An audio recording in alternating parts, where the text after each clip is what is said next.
Devido ao fato de que a oferta de dinheiro está estagnada nos últimos anos, está crescendo lentamente, vamos entrar em uma grande desaceleração este ano, que será agravada por toda essa incerteza do regime criada por Trump. À medida que a economia desacelera e entra em recessão, o Fed fará o que sempre faz. Vai baixar as taxas de juros. O que eu também sou contra é o aumento dos gastos envolvidos nisso. E é algo bipartidário, com exceção de alguns poucos rebeldes republicanos na Câmara que conseguiram desacelerar as coisas. Há muitos gastos do governo aí, especialmente no Departamento de Defesa, que está inflando.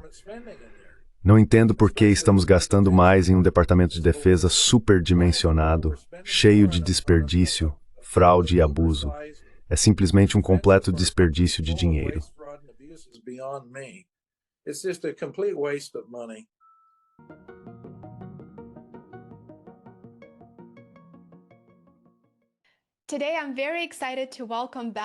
Hoje estou muito animado para receber de volta o Dr. Steve Hanke.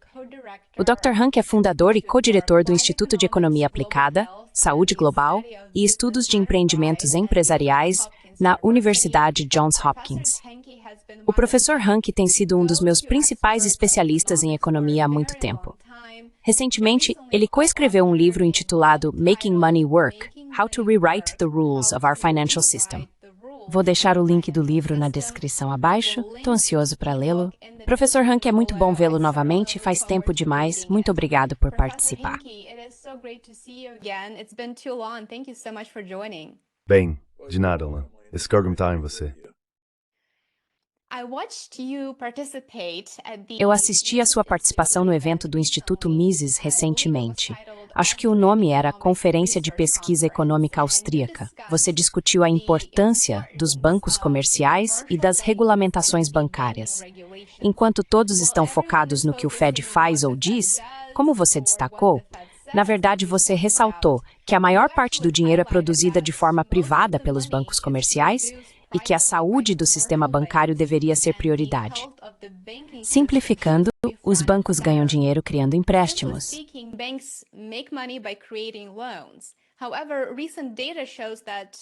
No entanto, dados recentes mostram que as inadimplências continuam a aumentar. Esses empréstimos estão, na prática, deixando de ser pagos, especialmente aqueles com pelo menos 90 dias de atraso, o que é um sinal muito ruim. E isso não inclui apenas hipotecas, mas também financiamentos de automóveis, cartões de crédito e empréstimos estudantis.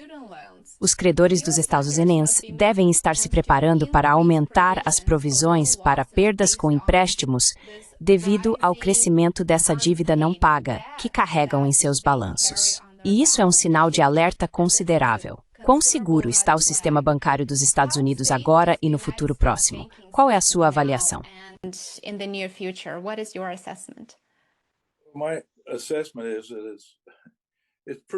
Minha avaliação é que está bastante seguro. O aspecto da inadimplência e o aumento das provisões estão subindo, mas ainda estão, digamos, na zona de segurança. Não está fora de controle nem nada assim. Então acho que as pessoas podem, em geral, ficar tranquilas. No entanto, olhando para frente e considerando esse aumento das provisões que os bancos estão fazendo, o que eles estão fazendo é antecipar que o problema da inadimplência continuará a afetá-los, porque a economia vai desacelerar este ano e provavelmente entrar em recessão, na minha opinião. E isso por dois motivos. Um é que a oferta de dinheiro nos últimos anos basicamente ficou estagnada.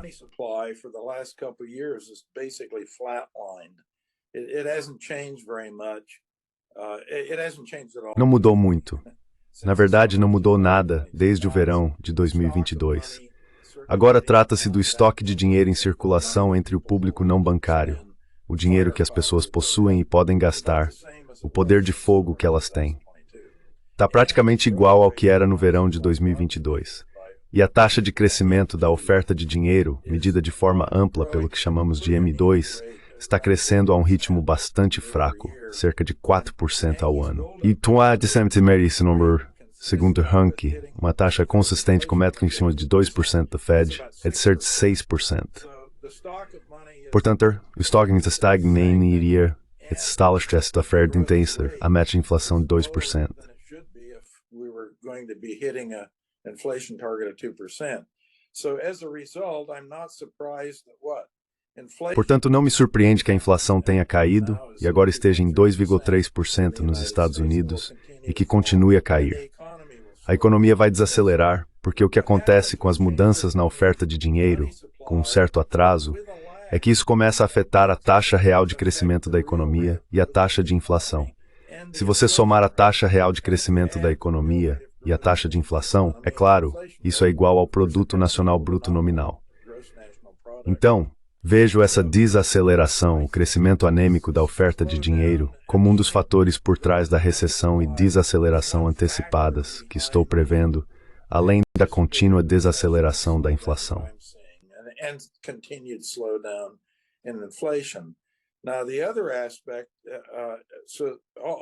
Agora, o outro aspecto, tudo isso não tem nada a ver com o atual governo Trump ou algo do tipo, isso já estava previsto há 1 ano, 2 anos atrás.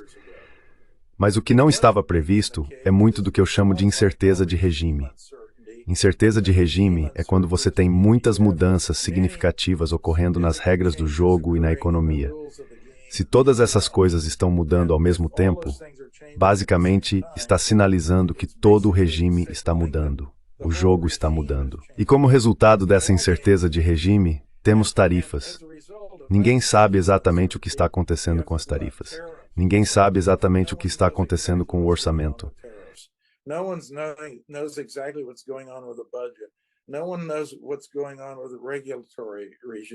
Ninguém sabe o que está acontecendo com os regimes regulatórios. Temos todo tipo de coisa sendo mudada muito rapidamente. E como resultado disso, as empresas pararam até mesmo de fornecer projeções sobre onde acham que seus lucros estarão nos próximos 6 meses ou 1 ano. Muitas empresas simplesmente desistiram. Elas dizem, não fazemos ideia de para onde nosso próprio negócio está indo. É assim que a incerteza do regime entra em cena. E você tem os lucros. Como eu disse, as projeções. Muitas empresas não estão mais fornecendo projeções. Acho que os lucros deste ano vão acabar em 0, ou talvez até negativos por causa da desaceleração da economia e dessa incerteza do regime.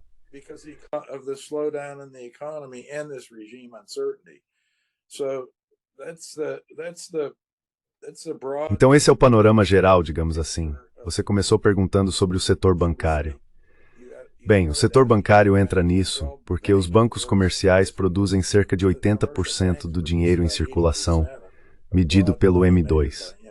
E a propósito, a taxa de crescimento dos empréstimos concedidos pelos bancos comerciais está, na verdade, cerca de 3% menor. Eles não estão contribuindo muito, o crescimento é lento. E o motivo principal para isso é que a demanda por empréstimos não está tão alta. E a demanda por empréstimos não está tão alta porque as pessoas estão preocupadas em fazer investimentos de longo prazo, nos quais o crédito é necessário, e elas precisam oferecer ativos como garantia para conseguir esses empréstimos de longo prazo e fazer investimentos. Porque se você tem incerteza em relação ao regime, você se retrai.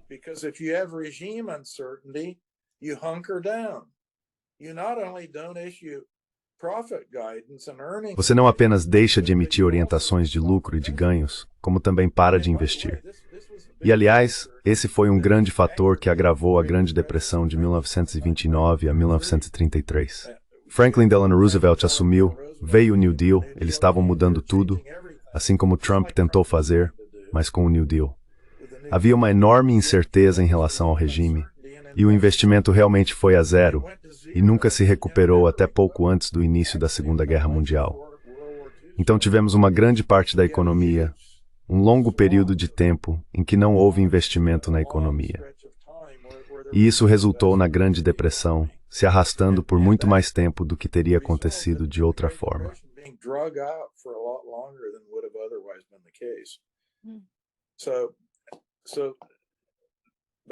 Então, bancos são importantes. Regulamentações bancárias são muito importantes. E, aliás, para entendermos isso, se olharmos para a grande crise financeira de 2008, um dos maiores fatores naquela crise, e o motivo pelo qual não nos recuperamos rapidamente da grande crise financeira de 2008, foi que tivemos novas regulamentações bancárias entrando em vigor. As regulamentações Dodd-Frank foram implementadas e isso realmente estrangulou os empréstimos e financiamentos bancários. E o Acordo de Basileia III entrou em vigor ao mesmo tempo, coincidentemente, e o Basileia III aumentou os índices de capital exigidos dos bancos, a quantidade de capital que eles precisavam manter em relação à quantidade de ativos que possuíam. E como resultado disso, a contribuição dos bancos para a oferta de dinheiro na economia, na verdade, ficou negativa.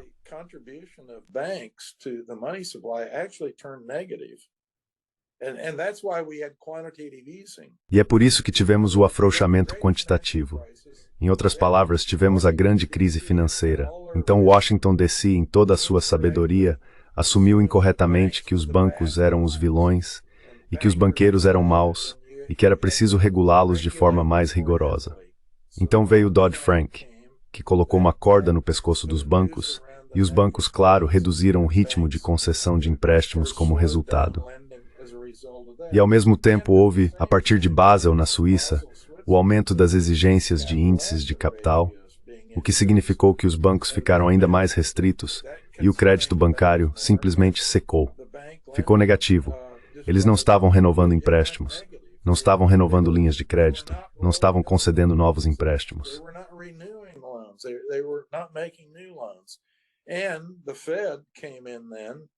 Então o Fed interveio quando percebeu que a oferta de dinheiro estava realmente caindo, com o afrouxamento quantitativo 1, 2 e 3, na verdade.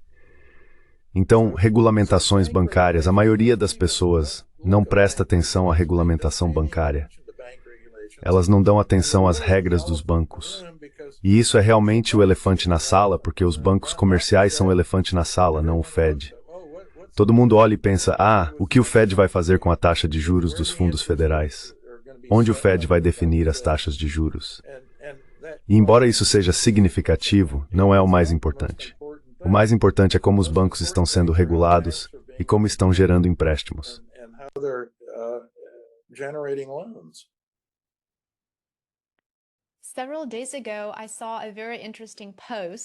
Alguns dias atrás, vi uma postagem muito interessante no seu ex-antigo Twitter.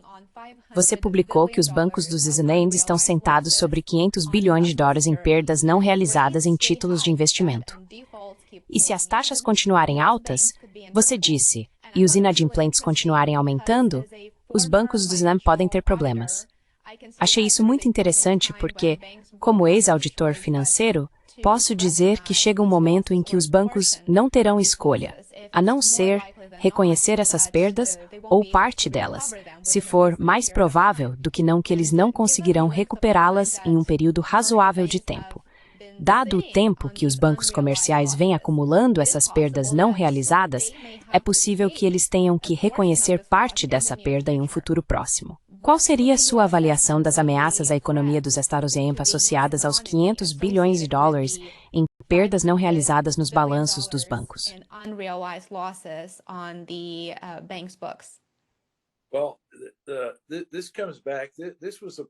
Bem, isso volta à questão, isso foi um problema. Lembra do Silicon Valley Bank? Basicamente esse foi o problema que eles tiveram. Então é um problema potencial, mas acho que funciona dentro do sistema. Não como uma situação de corrida bancária como a do Silicon Valley Bank. Esse é um evento de baixa probabilidade. O mais significativo é que se os balanços dos bancos realmente contêm essas perdas não realizadas, eles tendem a se resguardar e operar de forma mais conservadora. Então você tem duas coisas acontecendo, com os empréstimos bancários crescendo a um ritmo relativamente lento, cerca de 3%. Eu disse que um dos fatores que afetam isso é que a demanda por empréstimos não está tão robusta.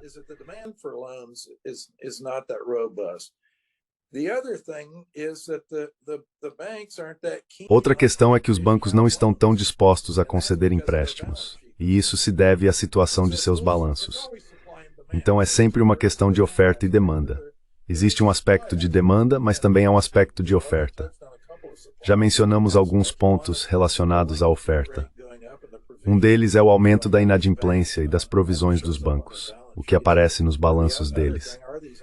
Outra questão são as perdas não realizadas, que afetam a qualidade dos balanços. Portanto, novamente, é algo para ficar de olho, mas nada para, digamos, entrar em pânico por enquanto.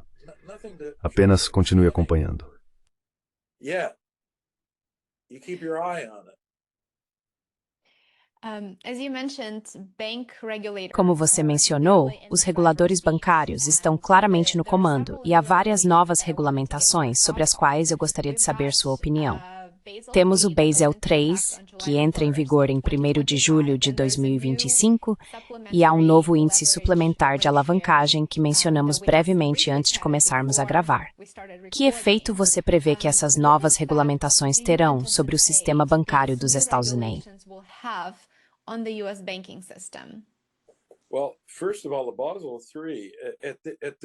Bem, antes de tudo, com o Basel III, neste momento não está claro se os Estados Unidos vão aceitar essas regulamentações em sua forma atual. Então teremos que esperar por isso. Isso ainda está um pouco no ar e indefinido. Outra coisa, o índice de alavancagem suplementar novamente, trata-se de uma quantidade de capital suplementar que é mantida contra certos ativos que os bancos possuem.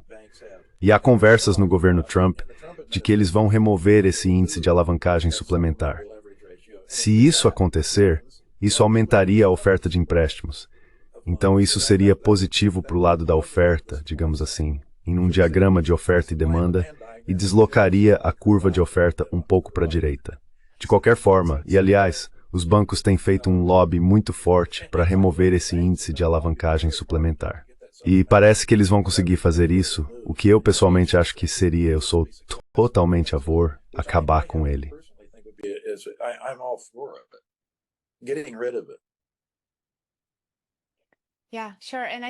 Sim, claro. E eu acho que, já que foi implementado após a crise financeira de 2008, faz sentido reconsiderar e reajustar as regulamentações agora que estamos em um ambiente completamente diferente.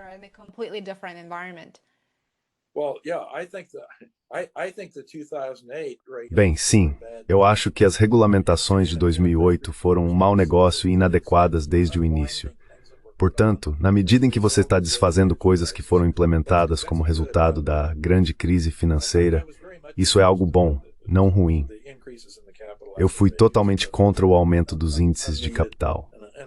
Achei que eram desnecessários e imprudentes.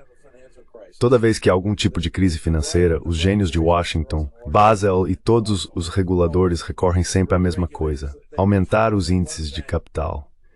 E acham que de alguma forma isso vai tornar os bancos e os financeiros de seguro.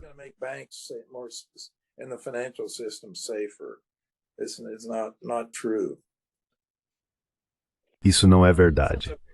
De qualquer forma, uma coisa que eu e Sukurki fazemos é analisar qual seria uma maneira mais apropriada de abordar a questão do índice de capital, algo diferente de Basileia. E isso é para as pessoas, os banqueiros, que realmente querem se aprofundar e entender do que se trata. Tudo isso está naquele livro Making Money Work, principalmente como um apêndice, na verdade, para que o leitor comum não precise se perder demais na matemática envolvida nisso. Mas os técnicos, obviamente, vão achar interessante e útil. E espero que os reguladores também.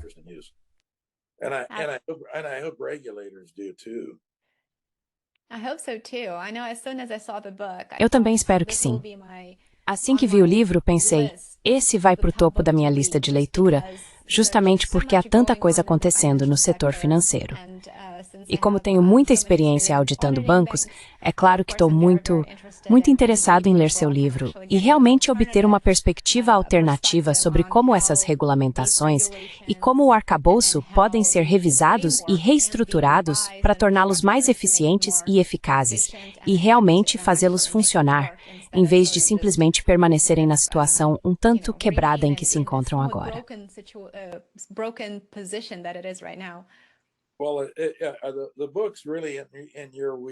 Bem, o livro realmente está na sua área, Lena. E o principal objetivo do livro, de uma perspectiva mais ampla, as pessoas vão perguntar por que esse livro é importante. Bem, ele é importante porque o que estamos tentando fazer é focar nos bancos e na relação deles com a produção de dinheiro, e colocar os bancos de volta no centro do sistema financeiro. Eles meio que saíram do centro e estão mal regulados, em primeiro lugar. E se fossem regulados de uma forma mais razoável e prudente, o sistema seria mais seguro e eles funcionariam melhor. Todo o sistema financeiro e toda a economia Na verdade, funcionariam melhor se os bancos voltassem a ser o centro de tudo. E esse é o objetivo do livro. Então é uma leitura obrigatória para quem se interessa por dinheiro, bancos e por como a economia realmente funciona.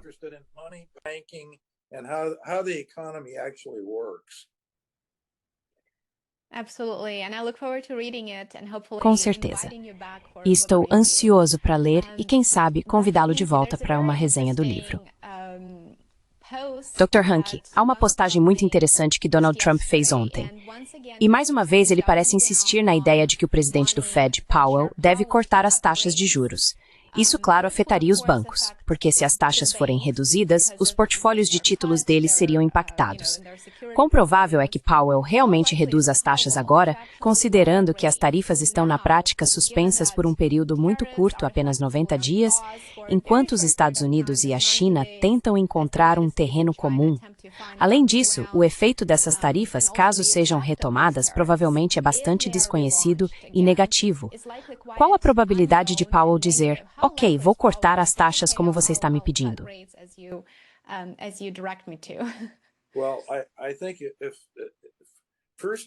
Bem, eu acho que antes de tudo, o Fed não está olhando para a oferta de dinheiro. Eles não estão lidando com a política monetária da maneira correta, porque ignoram as mudanças na oferta de dinheiro. Política monetária não se trata de mudanças nas taxas de juros, trata-se de mudanças na oferta de dinheiro. Então todo mundo está focado nas mudanças na taxa de juros, mas o que deveriam estar focando são as mudanças na oferta de dinheiro. E neste momento, ainda temos o aperto quantitativo que está desacelerando a oferta de dinheiro. É por isso que a oferta de dinheiro está crescendo apenas cerca de 4% ao ano. Deveria estar crescendo a 6%, uma taxa consistente com a meta de inflação de 2% do Fed. Então o Fed está completamente errado. Mas voltando à sua pergunta e ao post do Trump nas redes sociais.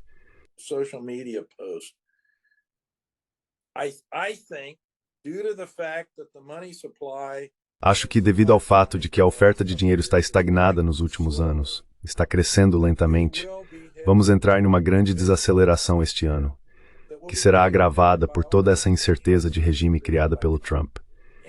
E à medida que a economia desacelera e entra em recessão, o Fed fará o que sempre faz. Vai baixar as taxas de juros. O Fed está sempre atrasado.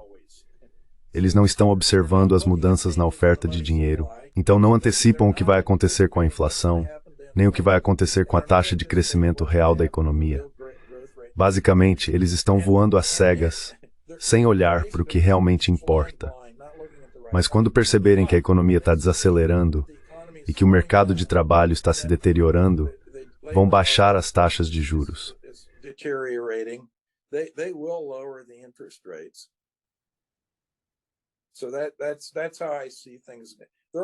É assim que eu vejo as coisas. Eles estão sempre olhando pelo retrovisor. Eles são dependentes dos dados, estão olhando para o emprego atual, taxas de participação no mercado de trabalho, coisas assim. Todos os tipos de sinais no mercado de trabalho todos os dias. E também estão de olho nos números da inflação e no que está acontecendo diariamente. Mas o truque é que o que está acontecendo com esses números, os dados dos quais eles dependem, é impulsionado por algo que aconteceu com a oferta de dinheiro há 1 ano, 2 anos atrás. Então eles não estão olhando para o que está causando tudo isso, mas eles são dependentes dos dados. E se começarem a ver uma deterioração no mercado de trabalho e na economia, vão baixar a taxa dos fundos federais. O que eles deveriam fazer é já acabar com o aperto quantitativo. O Trump, claro, também não sabe o que está fazendo. Trump, of course, doesn't know what he's doing either. He's whining around. He's a whiner. Ele está reclamando por aí. Ele é um reclamão. Basicamente, ele é um queixoso. E está reclamando do quê? Da taxa de juros. Bem, ele se interessa por isso porque é um cara do setor imobiliário. E caras do setor imobiliário se interessam pela taxa de juros. O que ele deveria estar observando é a oferta de dinheiro. E o que está impulsionando tudo isso é o aperto quantitativo que eles estão fazendo agora. Trump diz que eles deveriam afrouxar. Concordo, eles deveriam afrouxar acabando com o aperto quantitativo. Esqueça essa questão da taxa de juros por enquanto. Mas há muita confusão. As pessoas realmente não sabem o que estão fazendo. E se você quer aprender a analisar as coisas, entender o que realmente está acontecendo e o que faz a economia girar, leia Sikorsky-Hanke, Making Money Work. Com certeza. Trump pode divulgar as ideias dele. Eu estou divulgando as minhas. Trump can pitch his stuff. I'm pitching my stuff.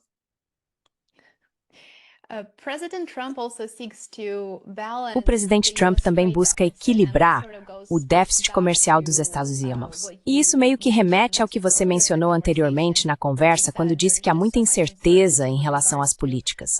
Então, ele está tentando equilibrar o déficit comercial dos Estados Unidos usando políticas comerciais protecionistas. Vi recentemente várias opiniões de economistas dizendo que um déficit comercial, na verdade, não representa políticas comerciais.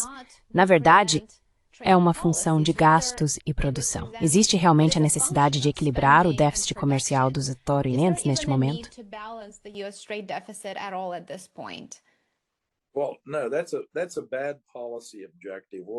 Bem, não. Esse é um objetivo de política ruim, se preocupar com o déficit comercial. Então isso já é uma coisa ruim. Mas isso é algo fundamental. Agora pegue seu lápis aí, Lena, porque eu vou te explicar isso passo a passo.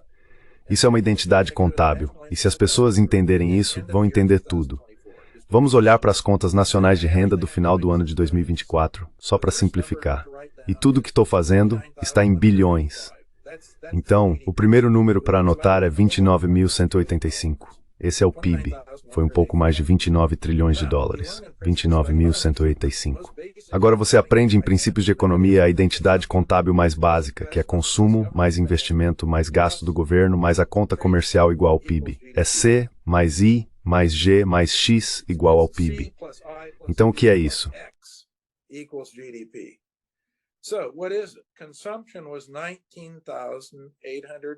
O consumo foi de 19.825, consumo 19.800, investimento 5.273, investimento 5.273, governo 4.990, governo 4.990. Você soma os gastos, consumo, mais investimento, mais governo, e obtém um número de 30.088. Agora, 30.088 é maior que o PIB. Estamos gastando mais do que o PIB. E se você subtrair o PIB, os 29.185, desse total de gastos, consumo, investimento e governo, de 30.088, você obtém um gasto excedente de 903.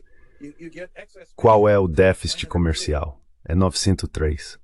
Agora, o que essa aritmética significa? Esta é a parte mais essencial de tudo isso. E as pessoas devem perceber que economia é tudo sobre balanços e contabilidade. A economia nada mais é do que uma ligação interconectada de balanços, se você pensar bem.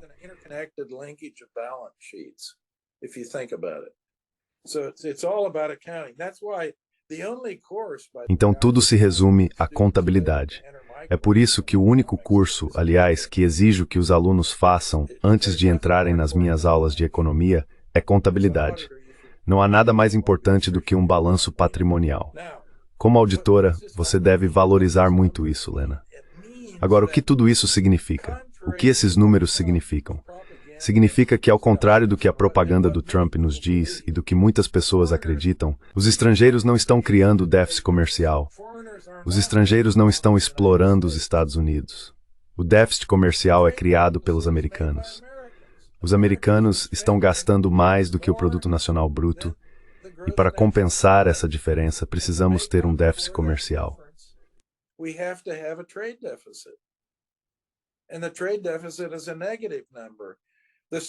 E o déficit comercial é um número negativo.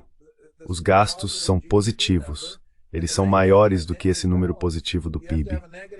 E para que essa identidade feche, você precisa de um número negativo. E o número negativo é o saldo comercial.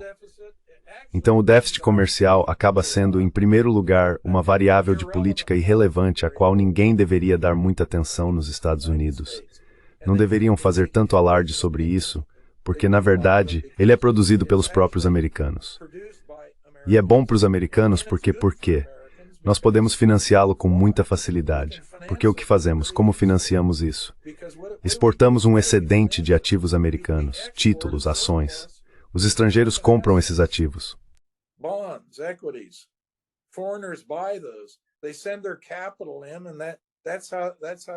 Eles enviam seu capital e é assim que a coisa é financiada. Mas as pessoas não entendem essas coisas básicas. Elas ficam todas confusas porque não prestam atenção a identidades contábeis muito simples e realmente não entendem como o sistema funciona. Então as tarifas não vão fazer nada além de distorcer o comércio. Elas vão distorcer o comércio e a origem das importações que alimentam o comércio ou acomodam o déficit comercial. A origem disso será diferente dependendo de quem for mais afetado pelas tarifas. Se todas as tarifas forem aplicadas à China, teremos menos importações da China e mais de outro lugar.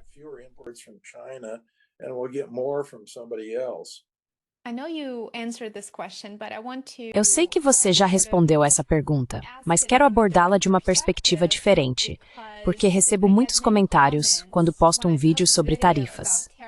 Muitas pessoas comentam dizendo, bem, as tarifas vão ser usadas para trazer a manufatura de volta. E eu sei que você já mencionou as causas principais de por que as tarifas são uma má ideia. Mas qual seria a sua resposta para esse comentário?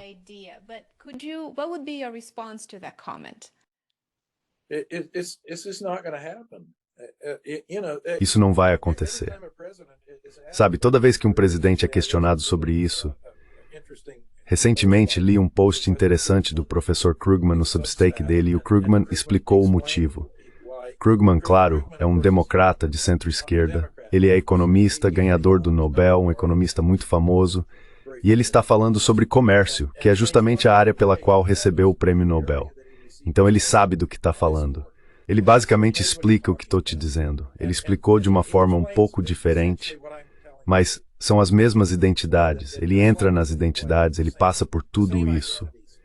Mas a anedota interessante que ele contou é que quando Clinton foi eleito presidente pela primeira vez, alguns dos grandes nomes da economia do Partido Democrata foram até Little Rock para ver o Clinton, e o Krugman estava nesse grupo.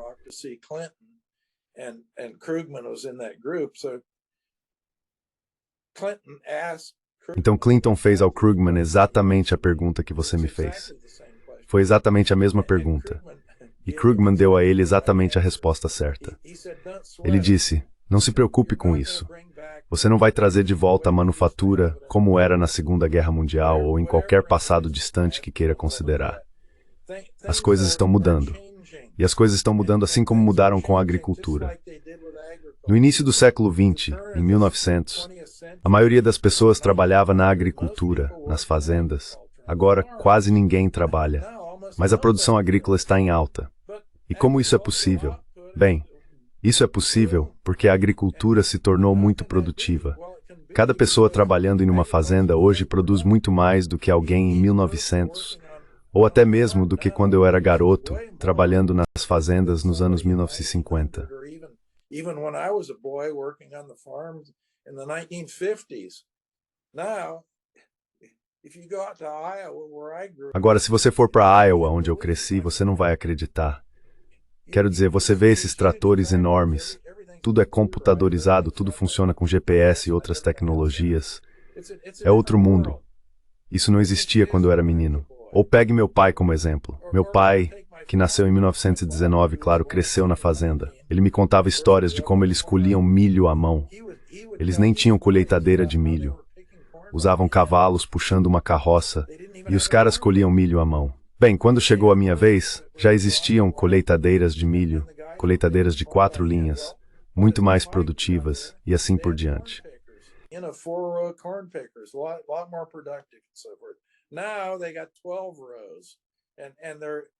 Agora eles têm colheitadeiras de 12 linhas e estão debulhando o milho automaticamente no campo com uma colheitadeira e tudo mais. Tudo é feito de uma vez só.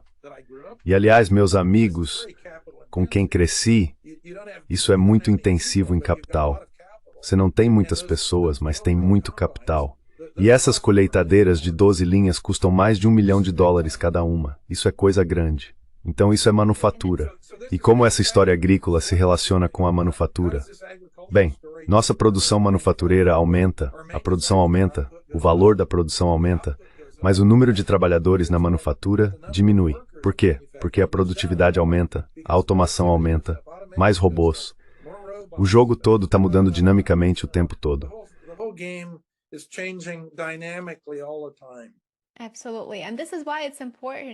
Com certeza. E é por isso que é importante ter um comércio global que realmente funcione bem, além de cooperação internacional, onde as coisas possam ser produzidas na China ou em qualquer outro lugar do mundo, se isso for viável. Não faz sentido produzir domesticamente quando, devido aos altos custos de mão de obra, altos custos de insumos e as regulamentações que temos aqui, isso se torna menos eficiente. Todos esses pontos devem ser considerados em uma discussão mais ampla sobre se é realmente possível trazer a manufatura de volta. E, claro, se é possível fazer isso usando tarifas. Como você mencionou, as coisas mudam, e usar os mesmos modelos que funcionaram há 40, 50 ou até 10 anos não significa que teremos os mesmos resultados positivos agora.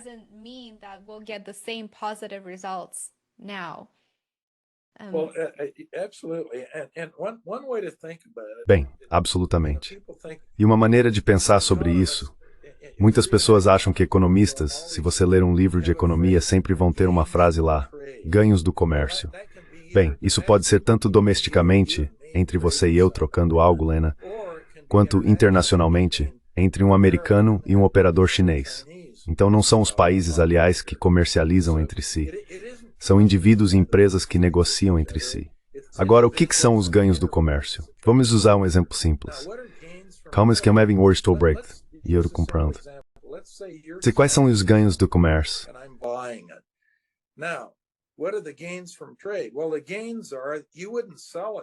Bem, os ganhos são que você não me venderia se não estivesse se beneficiando. E eu não compraria se não estivesse me beneficiando. Então você se beneficia, eu me beneficio. Esses são os ganhos do comércio. Agora, se o governo intervém e nos taxa por essa transação, por exemplo, colocando um imposto sobre vendas se fosse uma transação doméstica, se você fosse russo ou algo assim me vendendo algo, então poderíamos ter uma tarifa, mas isso é o mesmo que um imposto sobre vendas. E o que isso faz? Isso remove parte dos ganhos do comércio entre nós dois e dá esse dinheiro ao governo. Então sempre há ganhos no comércio. Qualquer pessoa que negocie com outra, o comprador se beneficia e o vendedor se beneficia.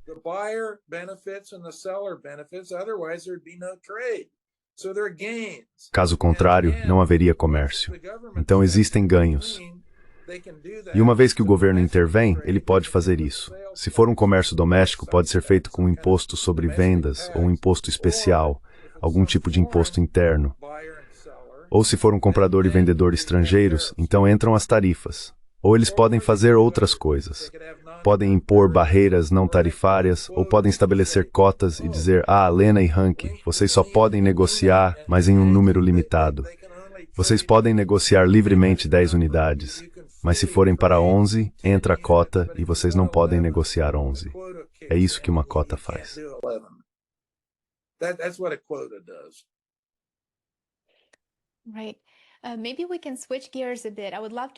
Certo. Talvez possamos mudar um pouco de assunto. Eu adoraria saber sua opinião sobre o novo projeto de lei, o projeto de corte de impostos de 4 trilhões de dólares e também falar rapidamente sobre o déficit. Então, o Congresso está debatendo esse enorme projeto de corte de impostos de 4 trilhões de dólares e, segundo relatos, ele adicionará 20 trilhões de dólares à dívida federal nos próximos 10 anos. E isso de acordo com os próprios autores do projeto. Mas há outro grande problema também. Se for implementado como está escrito agora, ele aumentará o custo de manutenção do saldo da dívida federal de 37 trilhões de dólares que já temos. O que você acha desse projeto, desse grande e belo projeto? E por quanto tempo mais os Estados Unidos podem continuar absorvendo o aumento dos custos da dívida e os déficits que vêm acumulando há tanto tempo? Isso, claro, não é algo específico do governo Trump, vem acontecendo há décadas, há anos.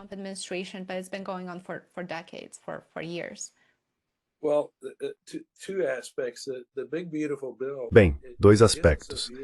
O grande e belo projeto de lei não é tão bonito assim se você olhar em detalhes. Existem partes boas, e uma delas é a questão dos impostos. Agora, você disse que isso é um corte de impostos. É assim que eles apresentam, mas não é isso que está acontecendo. Na verdade, é apenas a extensão do regime tributário atual para que não tenhamos um aumento de impostos. Se eles não aprovassem essa parte do projeto, teríamos um aumento de impostos. Então, Não é um corte, é apenas manter o que já temos. Isso é bom.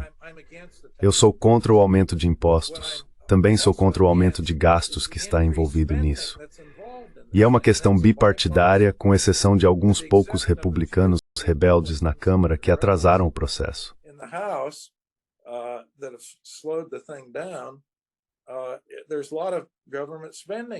Tem muitos gastos do governo aí, especialmente com o Departamento de Defesa, crescendo descontroladamente. Por que estamos gastando mais com o Departamento de Defesa superdimensionado, cheio de desperdício, fraude e abuso? É algo que não consigo entender. É simplesmente um completo desperdício de dinheiro. Então você corta os gastos do governo. E a parte boa desse projeto de lei, só tem uma parte boa, é a parte dos impostos. E a parte dos impostos, na verdade, não é uma redução de impostos, é apenas a evitação de um aumento de impostos. Evitar um aumento de impostos, não cortar impostos. Não está cortando nada. Bem, acho que de certo modo está, porque se o projeto não fosse aprovado, haveria um aumento de impostos. Então acho que se for aprovado, pode-se dizer que houve uma redução de impostos.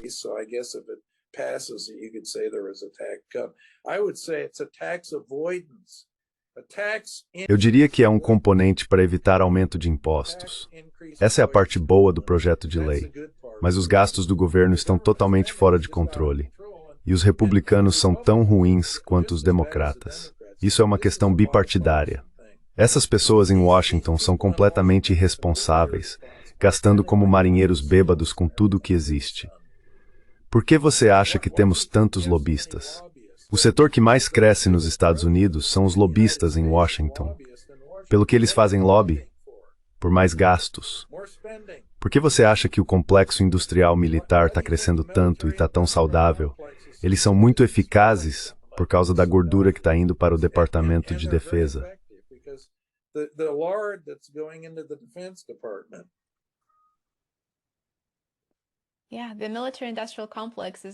Sim, o complexo industrial militar está definitivamente comemorando uma grande vitória este ano, como faz todos os anos.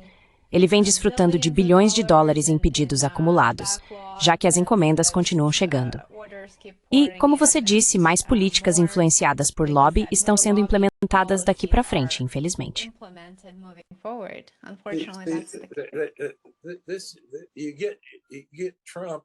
Agora você tem o Trump. Eu fui um dos conselheiros do Reagan, e uma coisa que o Reagan fazia questão era cortar os gastos do governo, controlar os gastos do governo. Isso não faz parte da agenda do Trump. Trump nunca fala sobre isso. Ele faz um pouco disso com Maersk e Dodge, eliminando desperdício, fraude e abuso, mas isso é coisa pequena, não é algo de grande impacto. Então há uma diferença enorme entre Reagan e Trump em relação aos gastos do governo. Se você olhar para os gastos do governo, Reagan teve que lutar contra isso. E só lá pelo final do segundo mandato é que os gastos do governo, como percentual do PIB com Reagan, acabaram menores quando ele saiu depois do segundo mandato do que quando começou no primeiro. Mas ele levou 8 anos para conseguir isso.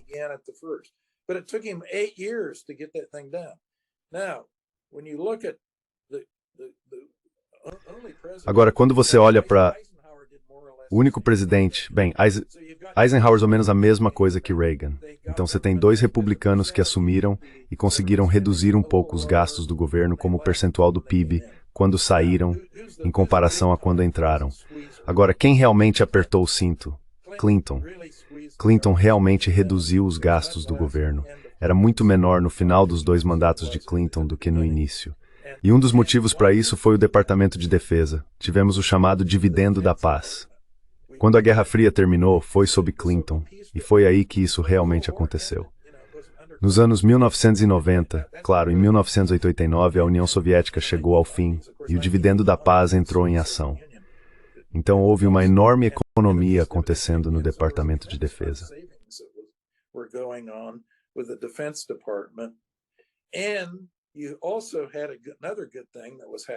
E também havia outra coisa boa acontecendo.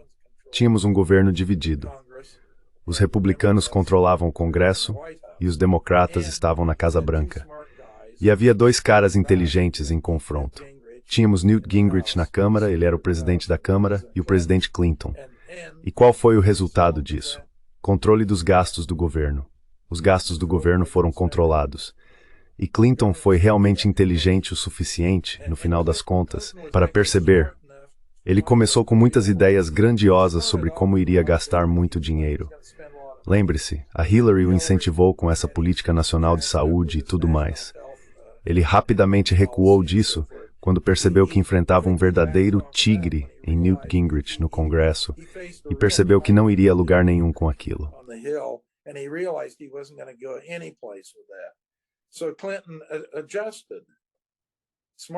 Então, Clinton se adaptou de forma inteligente, na minha opinião.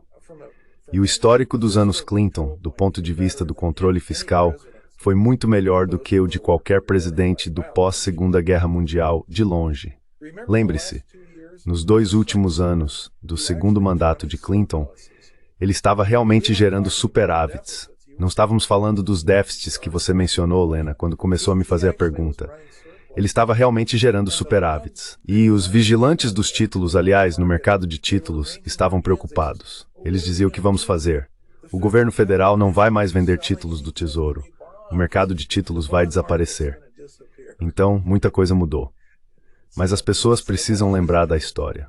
Quando se trata de economia, tudo se resume a contabilidade e história. It's all about accounting and history. Não poderia concordar mais com você. Alguns dias atrás, a Moody's rebaixou a classificação de crédito dos Estados Unidos.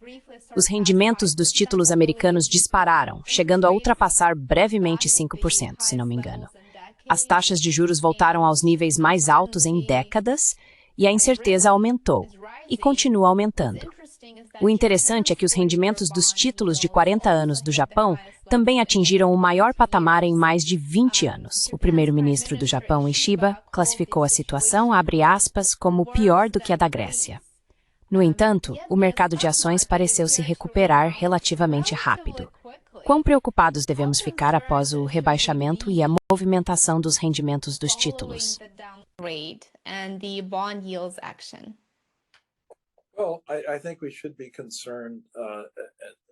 Bem, eu acho que devemos nos preocupar, obviamente, com o que está acontecendo com o orçamento. Existem 2 coisas acontecendo aqui que as pessoas precisam entender sobre o rendimento do título de 10 anos. É desse título que estão falando. O principal é o de 10 anos. E voltando à oferta de dinheiro. A oferta de dinheiro está anêmica. A inflação está caindo porque a oferta de dinheiro está anêmica. Mudanças na oferta de dinheiro, com um certo atraso, afetam a inflação. E o que vem depois da inflação? Os rendimentos dos títulos. Então, normalmente, com uma oferta de dinheiro anêmica e a inflação caindo, esperaríamos que o rendimento do título de 10 anos estivesse caindo. Mas ele está subindo. Por que está subindo?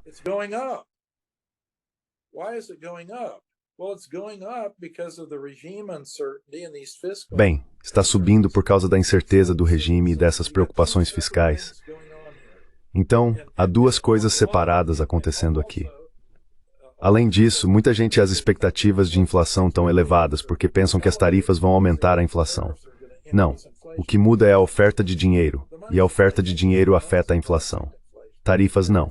Tarifas afetam mudanças de preços relativos, mudanças de preços de determinados bens, mas não afetam o nível geral de preços. Então, há muita confusão, má interpretação e precificação errada no mercado, aliás. Acho que o mercado está precificando isso de forma equivocada. Acho que a queda da inflação vai acabar acontecendo e puxando esses rendimentos de 10 anos para baixo.